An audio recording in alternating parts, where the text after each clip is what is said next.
Welcome to rSlash Entitled Parents, where a wild Karen has appeared. Our next Reddit post is from Just Call Me Phil.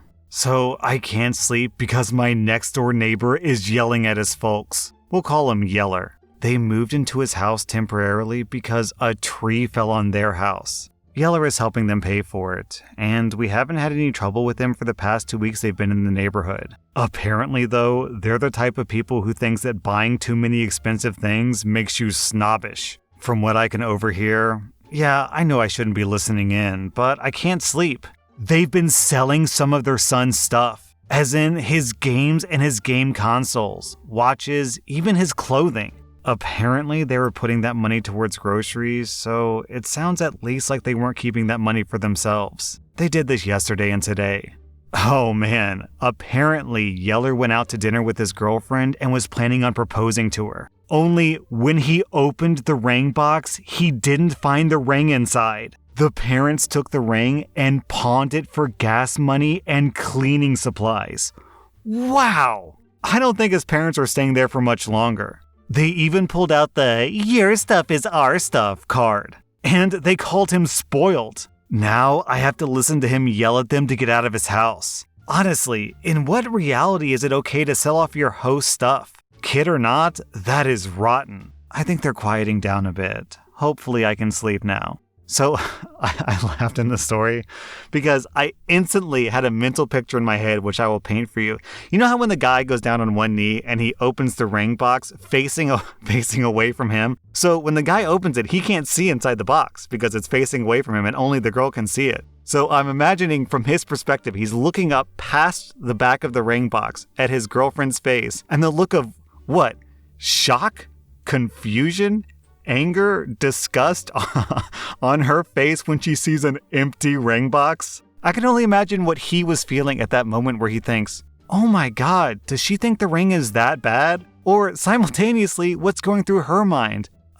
Where's the ring? Is this deadbeat trying to propose to me without a ring? And I know some people get married without a ring, so if you're one of those people, I'm not trying to bash you or shame on you. It's just, that image is so funny in my mind of opening the ring, there's no ring there, and people are like, wait, what? Huh? What happens? And, not to be overly cheesy here, but most people hope that they only go through one proposal, right? You don't want to propose multiple times because that means you either get divorced or you get rejected. So that really ruins their moment. I mean, he and probably her were both hoping to have a nice date, a nice proposal, and it just gets robbed from them, literally robbed from them because the guy's parents stole their wedding ring. Jesus. If I were OP, I would have handed my parents a saw and be like, hey, you can use this to cut down the tree and maybe even use the wood to fix your roof. Now GTFO. Our next Reddit post is from Pharmacine. I'm having a really awful day, so I thought that I would at least give y'all something to darkly laugh about. When I was born, my mom had a first name in mind that she really wanted. My father said, fine, but I get to choose the middle name. He ended up choosing an extremely exotic middle name that my mother was scratching her head where he even got that idea for in the first place. But she gave it to me as my middle name regardless. She found out years later during the divorce that that was the name of the woman that he was passionately hugging at the time of my birth. Fast forward 14 years. My father was once again married and my stepmother was pregnant with my half-sister. My stepmother chooses the first name, a beautiful name that she loves. My father once again asked to choose the middle name, and when my mom found out what the middle name was, she just shook her head. It turns out that my father wasn't cheating on my stepmother, but he gave their daughter the middle name of one of his other ex-wives. To this day, as far as I know, neither my half-sister nor my now ex-stepmother knows about this. Neither one of them has any relationship with him, so I'm not inclined to stir the pot and tell them. They're both good people, and I just don't see the point. As far as my middle name goes, my mother doesn't care. Of course, the first thing I asked her was if she wanted me to get rid of it. She said she couldn't care less, lol. It is a beautiful and unique middle name. I still use it as part of my legal name. My father doesn't know that I know about any of this, but it is very illustrative of the fact that he's a classic narcissistic butthole. Okay, Okay, we're going to put aside the fact that this is extremely disrespectful to his wife, because that one's really obvious. But on top of that, why would you want to be reminded of the mistress that you're railing every time you think of your daughter? Our next Reddit post is from Beaver SM. So I'm one of the many in the Midwest that got hit by the snowpocalypse. I think we got like 14 inches where I live.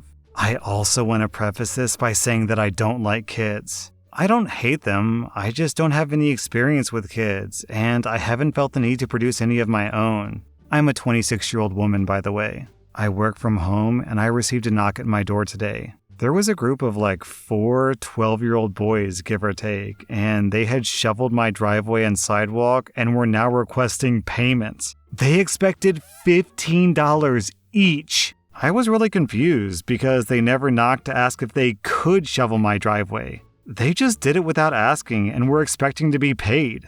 I was really just dumbstruck and kind of said, I don't have any cash. And one of them pulled up a smartphone saying they had their mom's Venmo accounts. Again, me just being extremely confused, I started saying that I never agreed to pay them for anything. I was going to shovel my driveway at lunchtime. If they'd asked, I would have said no. The kids got really upset and were like, "You're not going to pay us for our work?" But again, I never asked them to shovel my driveway. They started yelling at me, and I just kind of shut my door. Fast forward a couple of hours, their mom comes and knocks on the door. I open it, and she started screaming at me for not paying their kids. Her points were, 1, it's only $60, and clearly it's not gonna break you, which was wrong. 2, they put in the hard work and they should be paid. 3, my boys did a nice thing for you. 4, I'm proud of my boys for using their snow day to help people. And you're being really ungrateful and you're gonna make them turn to drugs next time.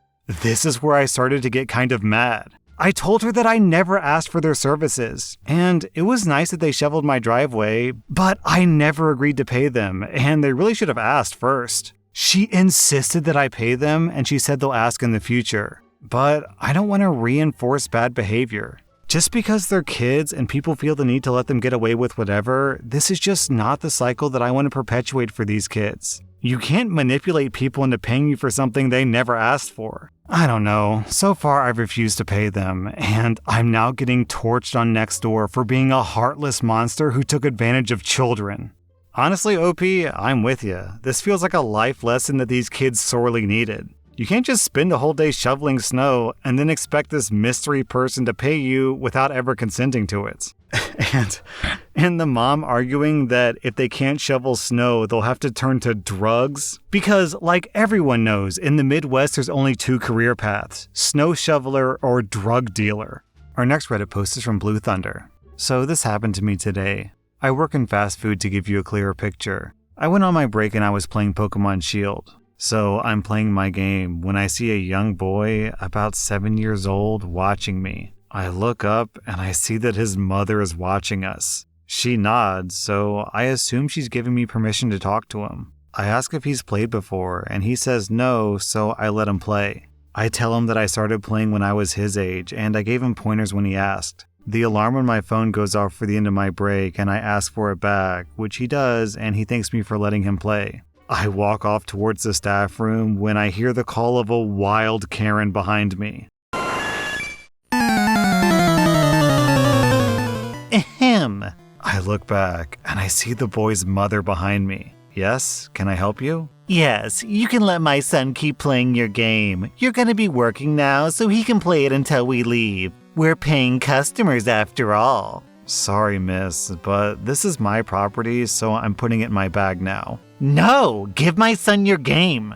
Mom, stop. I don't want her game. It's hers. Karen had been raising her voice, so my manager came over because I was late from coming off my break. Is there a problem here? Yeah, she won't give my son her game to play with. She's gonna be working now, so she should let him keep playing until we're done. She had this smug look on her face, like she thinks that her logic is sound and that my manager is just going to agree with her. Ma'am, it's her property, and if she says no, then that's her right. But I'm a paying customer. My son should be able to play. Ma'am, if she said no, then that's the end of it. Now, you can either sit down and finish your food, or you can leave. Karen stomped off to her table and grabbed her things before storming out with her son following behind her. I feel really bad for him because he was really sweet as well. My manager asked if I needed 5 minutes, but I told him I was fine. I put my Switch in my bag and just went back to work. Karen used attempted theft, but it failed. Employee used deny. It was super effective. Our next Reddit post is from Clariano. So this happened a couple of years ago, but it still just hurts. My dad and I have never really seen eye to eye. He grew up with no sisters and an awful mother figure, and none of his friends have daughters, only sons. I don't blame him for struggling to raise a girl when he had absolutely no reference point, but he did need to show blatant favoritism towards my brother. I've always been a bit of a black sheep.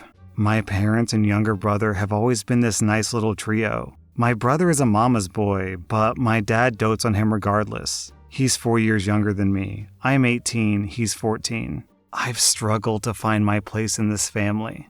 I even don't understand if I'm the oldest sibling or the middle sibling or what. Because my dad accidentally impregnated a girl at 19, had my half-brother, and I was born 14 years later. My older brother was in my life enough that I never felt like the oldest child. But he was also never around enough to make me feel like I'm the middle child either. I'm like my dad's second chance at parenting, and my brother is the beneficiary of all of his practice. Now, aside from that little rant, onto the actual story. My brother and I are very musical. I play a multitude of instruments. He just plays the saxophone, and he's good. He always has been. He suffered classic younger sibling syndrome. We were in a much better financial position when I began playing clarinet. I got a really good beginner/intermediate model that I still play today. When my brother started playing music 4 years later, things had gotten tight. So he had to rent his from the local concert band, and it wasn't in great shape. Originally, it was fine because my parents didn't want to invest in something that he might not commit to, but he did, and he loved it. At this point, I was 15, and I'd been working for 2 years at a local sports club, earning less than minimum wage because I was underage, working my butt off and saving a pretty hefty percentage of my income. My father, who felt responsible for my job since he knew the owner, but I'd actually gotten the job myself, decided that he was entitled to my savings, which was about $500 at the time. His exact words were, "We could use your savings to buy your brother a better saxophone." God, it crushed me. First of all, you can't get a better saxophone than the one he has for only $500. Secondly, what kind of father asks one kid to give up practically 2 years of work for another kid? It made me feel like he had more pride or hope for his son and that his daughter's savings should contribute towards it. Even though, at the time, I was saving for a student-level clarinet and he knew that. He never offered to pay the money back or anything. And thankfully, after I asked Mom what she thought about it, she lost her mind. It was never brought up again, though my dad has asked for my savings since then, and I've said no. I can't wait to move out next year. Our next Reddit post is from She Got That Hair. So, I have extremely long hair. It reaches my knees when it's down, and I take extremely good care of it and spend a lot of time, energy, and money keeping it healthy and in great condition. So it's obviously pretty important to me, and even without talking to me, it's obvious that I'm quite protective of it. Usually when I leave home, I put it up in a bun or some other protective style, but today I thought that it looked really good and I decided to leave it down for once. Me and my husband went to a local cafe for breakfast. And as we were seated, I saw across from us was a mother and her clearly very excitable young daughter. This was fine, obviously. They were just trying to enjoy their morning like I was, and I don't really pay much attention to them. Until I hear the girl say to her mother, "Mommy, that lady's hair is so long. Can I play with it?" I think this is a weird request, but I don't really expect anything to come of it until I hear the mother trying to get my attention. I turn to her and she says, "Can my daughter braid your hair, please? It would keep her quiet." I say, "No, I'm not really comfortable with that." The girl immediately looks heartbroken and her mom sighs and just looks tired, then says, "Why not? It's just hair. Let her play with it." I gave her my reasons. I don't like people touching me. I don't let people touch my hair. And there's still a pandemic going on, and I'd rather not get too close to strangers unless I absolutely have to. My husband even chimes in with, "She doesn't even like me touching her hair very often." Which was a lie. He's like one of the only people who I'm comfortable with. But he was just trying to help me get out of this conversation because he's a sweetheart. The girl kind of looks at her mother with a pleading look, but her mom just looks at her and says, "The mean lady won't let you." Then she shoots me a look of daggers. Like, what the F, dude? What did I do? Would you let strangers touch your hair, lady? I get that she's tired, but I'm not in the wrong for keeping my boundaries in order. It was a slight annoyance, but luckily they were already most of the way through their meal by the time we arrived, so they weren't there for too long. Still, it was a weird situation that made me overall uncomfortable. I feel like this is a very, very bad lesson in consent, especially bodily consent, to teach a young, impressionable girl. That a woman who doesn't let strangers touch her body is being mean? That's really the message you want to go with? That was r/EntitledParents, and if you like this content, check out my podcast where I publish the exact same episodes. Also, hit that subscribe button because I put out new Reddit videos every single day.